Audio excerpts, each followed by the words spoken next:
দীর্ঘ ১৯ দিন ধরে রাজধানীর এভার কেয়ার হাসপাতালে ভর্তি খালেদা জিয়ার শারীরিক অবস্থা অপরিবর্তিত রয়েছে। তাকে সিসিইউ থেকে আইসিইউতে স্থানান্তর করা হয়েছে। হাসপাতালের সামনে নেতাকর্মীদের ভিড় এড়াতে বিএনপির নির্দেশনা দিলেও সকাল থেকেই আসতে শুরু করে নেতাকর্মী সহ নানান পেশার মানুষ।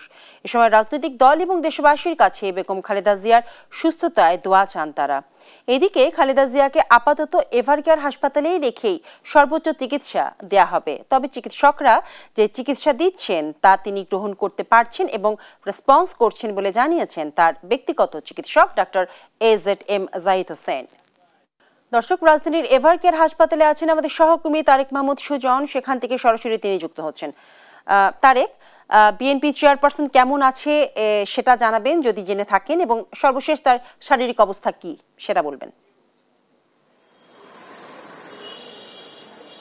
বিপাশা, যেমনটি জানেন, গেল 23 নভেম্বর থেকে কিন্তু হাসপাতালে ভর্তি রয়েছেন বিএনপি চেয়ারপারসন বেগম খালেদা জিয়া, এবং গতকাল তার ব্যক্তিগত চিকিৎসক যেমনটি জানিয়েছেন তিনি কিন্তু এই মুহূর্তে আইসিইউতে রয়েছেন, এবং কিছুক্ষণ আগে তার যে মেডিকেল বোর্ডের একজন অন্যতম চিকিৎসক অধ্যাপক শাহাবুদ্দিন তিনি যেমনটি জানিয়েছেন গত কয়েকদিনে বিভিন্ন পরীক্ষা নিরীক্ষার তার যে স্বাস্থ্যের বেশ কিছু জটিলতা কিন্তু তারা লক্ষ্য করেছেন। তার মধ্যে তার শ্বাসকষ্ট বেড়ে গিয়েছে এবং রক্তে অক্সিজেনের পরিমাণ কমে যাওয়ায় কিন্তু একই সঙ্গে কার্বন ডাই অক্সাইডের মাত্রা বেড়ে যাওয়ায় তাকে হাই ফ্লো নাসাল কেনল এবং বাইপাপ মেশিনের মাধ্যমে কিন্তু চিকিৎসা দেওয়া হচ্ছে।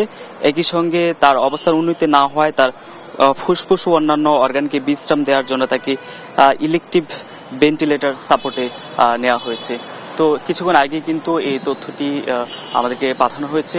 তবে আপনাকে বলে রাখি, এর আগে গতকাল ডাক্তার AZM জাহিদ হোসেন তিনি যেমনটি বলেছেন বিএনপি চেয়ারপারসনের যে শারীরিক অবস্থা, তিনি যে চিকিৎসা মেডিকেল সদস্যরা ডাক্তাররা দিচ্ছেন তিনি সেটি গ্রহণ করতে পারছেন, রেসপন্স করছেন।